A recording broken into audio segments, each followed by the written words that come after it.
బలిచేపల్లి శరత్ బాబు అండి. నేను ఒక వ్యవసాయ శాస్త్రవేత్తగా జాతీయ జన్యు వనరుల బ్యూరో అనే రాజేంద్ర నగర్లోనే ఉన్నటువంటి ఒక సంస్థకి డైరెక్టర్గా పనిచేసి రిటైర్ అయ్యాను. అయితే నేను ఇప్పుడు ఇంకా కూడా ప్లాంట్ ప్రొటెక్షన్ అసోసియేషన్ ఆఫ్ ఇండియాకి ప్రెసిడెంట్గా ఉన్నాను. ఇప్పటికి కూడా మేము యాక్టివ్గానే ఉన్నాను. నేను ఈ కీర్తి రిచ్మండ్ విల్లాస్లో అధికారిగా ఉంటూనే అక్కడ 2016లో ఎటువంటి అభ్యంతరాలు లేనటువంటి అన్ని కాగితాలు కూడా చెక్ చేసుకొని అందులో ఒక విల్లా కొనుక్కోవడం జరిగింది.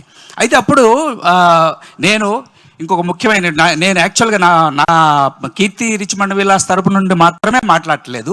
నన్ను ఇక్కడికి పంపించినటువంటి మూసీ జన ఆందోళన, తర్వాత జన ఆందోళన అనే సంస్థ, తర్వాత హైదరాబాద్ మూసీ కోఆర్డినేషన్ కమిటీ అనే సంస్థ, తర్వాత తెలంగాణ బస్తీ జేఏసీ అనే సంస్థల వాళ్ళతోటి కూడా నేను ఈ మధ్య కలిసి ప్రతి సమావేశంలోనూ ప్రతి ప్రొటెస్ట్లోనూ కేటీఆర్ గారు మొన్న మార్చి చేసినటువంటి ఆ రోజు కూడా ప్రతి అవకాశాన్ని కూడా అందిపుచ్చుకొని అందరి తరపున మాట్లాడటం జరుగుతూ ఉన్నది. అయితే మేము కొనుక్కున్నప్పుడు 2016లో యాక్చువల్గా ఈ బఫర్ జోన్ గురించి మాట్లాడుతున్నటువంటి 2 నిమిషాలు మాట్లాడతాను. అంతకుముందు 2006 క్రితం అసలు బఫర్ జోన్ అనే కాన్సెప్టే ఎవరికి తెలియదు. 2006లో MS 86 అనేటటువంటి ఒక జీవో ఇవ్వడం జరిగింది. ఆ జీవో ద్వారా గ్రామీణ ప్రాంతాల్లోనేమో 30 మీటర్లు, పట్టణ ప్రాంతాల్లో 9 మీటర్లు అనేటటువంటి సమాచారం నేను చదవటం జరిగింది. తర్వాత 2012లో ఇంకొక జీవో 168 ద్వారా దాన్ని 50 అడుగులు చేశామనే సమాచారం ఈ మధ్య. అంతకుముందు అసలు ఈ బఫర్ జోన్ గురించి ఎవరు తెలుసుకోవాలనే ఆసక్తి కానీ, ఎందుకంటే మనకు కావాల్సిన పర్మిషన్స్ అన్నీ ప్రభుత్వం తరపున వచ్చాయి. తర్వాత 2012లో 50 మీటర్ల బఫర్ జోన్ నిర్ణయం జరిగితే 2016-17లో మాకు ఓసీలు వచ్చాయి. అంటే ఏంటి, అన్నీ సక్రమంగా ఉన్నాయనే కదా 2016లో ఆక్యుపేషన్ సర్టిఫికెట్ మనందరికీ ఇవ్వడం జరిగింది. అంటే ఎంత పకడ్బందీగా అన్ని ఆలోచనలు ఉన్నాయి. 50 మీటర్ల బఫర్ జోన్ కూడా అధికారులు ఎవరు కూడా పెద్దగా దాన్ని పట్టించుకోలేదని కూడా అర్థమవుతోంది. అలాంటిది ప్రస్తుతం ఇప్పుడు మా కీర్తి రిచ్మండ్ విల్లాస్లో కనీసం 36 విల్లాలు గీతలు గీసి వెళ్ళిపోయారనమాట. 36 విల్లాలకు అంటే ప్రత్యక్షంగా మాకైతే నోటీసులు ఇవ్వలేదు, కానీ ఇప్పటికీ కూడా ఫిబ్రవరి 11వ తారీఖున ఆ నోటీసు ఇవ్వడం జరిగింది. దాని ప్రకారం మేమంతరం వెళ్ళి వాళ్ళకి మా ఆస్తులన్నీ కూడా వాళ్ళకి సమర్పించుకుంటే, అంటే పబ్లిక్ నోటిఫికేషన్ ద్వారా ఇచ్చిన సమాచారం ఏంటంటే మేమందరం వెళ్ళి వాలంటరీగా మా ప్రాపర్టీ సరెండర్ చేస్తే వాళ్ళు TDR అనే ఒక సర్టిఫికేట్ మాకు ఇస్తారంట. ఆ TDR సర్టిఫికేట్ ద్వారా నాకు నిన్న మేము సైలెంట్ ప్రొటెస్ట్ ఒకటి చేశాము. ఆ ప్రొటెస్ట్లో ఒక వ్యక్తి నా దగ్గరికి వచ్చి మాట్లాడిన ఇచ్చిన సమాచారం ఏంటంటే, ₹1 కోటి పైగా అతనికి ఆ TDR అనే పత్రం ఇవ్వటం జరిగింది. అతను దాన్ని 1 సంవత్సరం పైన దగ్గర 2 సంవత్సరాల దాకా అతను దాన్ని ఎలా ఎన్కాష్ చేసుకోవాలో అర్థం కాక ఆఖరికి 17 లక్షలకి ఆ ₹1 కోటి పైగా విలువ ఉన్నటువంటి ఆ పత్రాలని 17 లక్షలకు అమ్ముకోవడం జరిగింది. అంటే చూడండి, ఇప్పుడు నిజంగా మీ అందరి ముందు నేను నేను అక్కడ ఆస్తి కొనుక్కున్నది ఎన్నో కష్టాలు అనుభవించి ₹1 కోటి ఇద్దరు భార్యాభర్తలు ఇద్దరు ప్రభుత్వ సంస్థల్లో పనిచేస్తూ దగ్గర ₹1 కోటి లోన్ తీసుకొని ఇంకా కొంత ఆస్తిని అమ్ముకొని 2-3 కోట్లు వెచ్చించి ఆ విల్లా కొనుక్కోవడం జరిగింది. ఇప్పుడు ప్రస్తుతం అది ఆ TDR అనేటటువంటి ఒక కాగితం తీసుకొని ఇంటికి పోవాల్సిన పరిస్థితి అనమాట. నేను ఒక్కడనే కాదు, నేను నా ఒక్కడి తరపున మాట్లాడలేదు.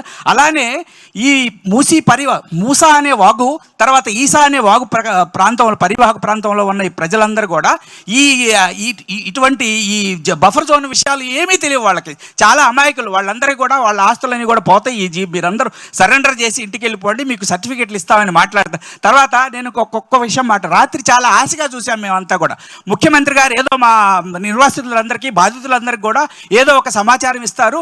అందరూ మీరు, ఎందుకంటే ప్రత్యేకంగా బయట మాట్లాడే మాటలన్నీ ఆయన కూడా మిమ్మల్ని అందరినీ మేము పిలుస్తాము, ఎవరికి కూడా ఆస్తికి ఒకళ్ళు కోల్పోయే అవకాశం ఉండదు, మీకోసమే మా ప్రభుత్వం పనిచేస్తుందనే మాటలు మాట్లాడుతూ ఉన్నారు. కాబట్టి ఆశతో చూస్తూ ఉన్నాము. అయితే ఆయన నరసింహారెడ్డి గారు MRDC మేనేజింగ్ డైరెక్టర్ మాట్లాడుతూ ఆయన మాట్లాడిన మాటలు మాత్రమే, నేను ఒక అధికారిగా పనిచేశాను కాబట్టి ఆయన మాట్లాడిన మాటలు మాత్రమే నేను అవి నిర్ణయాలన్న అఫీషియల్గా అధికారిక నిర్ణయాలుగా నేను భావిస్తాను.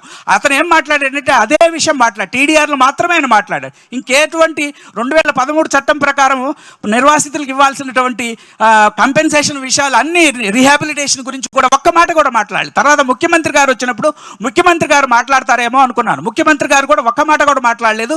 పైగా నేను అంటే 5,000 నుంచి 7,000 కోట్లు నువ్వు ఆ ప్రాజెక్ట్ కింద ఖర్చు పెట్టాలనుకున్నప్పుడు ఈ నిర్వాసితులతో కూడా మాట్లాడి ఈ నిర్వాసితులకి వీళ్ళందరినీ కూడా మళ్ళీ రీహాబిలిటేషన్ చేయడానికి కానీ వీళ్ళందరినీ కొంత కంపెన్సేషన్ ఇవ్వడానికి కానీ వాళ్ళ ఆలోచన 5,000 కోట్లు నేను దాన్ని చిన్న లెక్క చేస్తే కనీసం 7,000 నుంచి 10,000 కోట్లు ఈ నిర్వాసితులందరికీ ఇవ్వాల్సి వస్తుంది. ఈ 5,000, 7,000 కోట్లు 7,000, 10,000 కోట్లు కూడా ఎక్కడి నుంచి అయినా లోన్ తీసుకురావాల్సింది. ఏడీబీని వీళ్ళ నిర్వాసితులకి మొట్టమొదటి నిర్వాసితులకి డబ్బులు ఈ కంపెన్సేషన్ ఇవ్వడానికి ఏడీబీనో లేకపోతే ఇంకొక కేంద్ర ప్రభుత్వాన్ని అడిగి డబ్బులు తీసుకురావాల్సింది. వాళ్ళ గురించి మొట్టమొదటి మాట్లాడాల్సింది. వాళ్ళ గురించి ఒక్క మాట కూడా మాట్లాడకుండా కేవలం మీతోటి సంవాదం మాత్రమే జరుపుతాను, మీ అందరూ నా దగ్గరికి అంటే బుజ్జిగించి మాట్లాడతాను అని ఎట్టి పరిస్థితుల్లో కూడా ఎటువంటి ఆ ప్రణాళిక లేకుండా మాట్లాడటం అనేది నిజంగా చాలా బాధ అనిపించింది. ముఖ్యమంత్రి గారు చాలా ఈ బాధితులందరికీ చాలా అన్యాయం చేస్తున్నారు. పరివాహక ప్రాంతాల్లో ఉన్నటువంటి ఈ బాధితులందరూ కూడా వాళ్ళ చేతిలో అన్ని పత్రాలు ఉన్నాయి, అన్ని అధికారంగా వాళ్ళు ఇచ్చిన పర్మిషన్స్ ఉన్నాయి. ఎలా మమ్మల్ని వెళ్ళగొట్టాలని చూస్తున్నారు? ఎందుకు వెళ్ళగొట్టాలనుకుంటున్నారు? మీరు యాక్చువల్గా నిజంగా చెప్పాలంటే 30 మీటర్లు ఉన్నటువంటి పరిధిలో మీరు రోడ్లు వేసుకోవచ్చు. నేను గత 10 రోజులుగా వింటా ఉన్నాను, బీఆర్ఎస్ పార్టీ నుంచి చాలా మంచి మాటలు చెప్తా ఉన్నారు. రిటెన్షన్ వాల్స్ కట్టొచ్చు, డీపెనింగ్ చేయవచ్చు, ఇంజనీరింగ్ సొల్యూషన్స్ ఎన్నో ఉన్నాయి. ఈ సొల్యూషన్స్ అన్ని తీసుకొని అధికారులందరూ వచ్చి మా చదువుకున్న వాళ్ళందరితో కూడా మాట్లాడవచ్చు కదా, మాట్లాడవచ్చు, ఒక ప్రణాళిక సిద్ధం చేయొచ్చు కదా. ఇదేమి లేదు. చాలామంది మాట్లాడే వాళ్ళు నాకు ఈ అవకాశం ఇచ్చినటువంటి నిజంగా కార్తిక్ రెడ్డి గారు మీరు ఈ ప్రోగ్రామ్ అరేంజ్ చేసినప్పుడు చాలా సంతోషం. Thank you very much.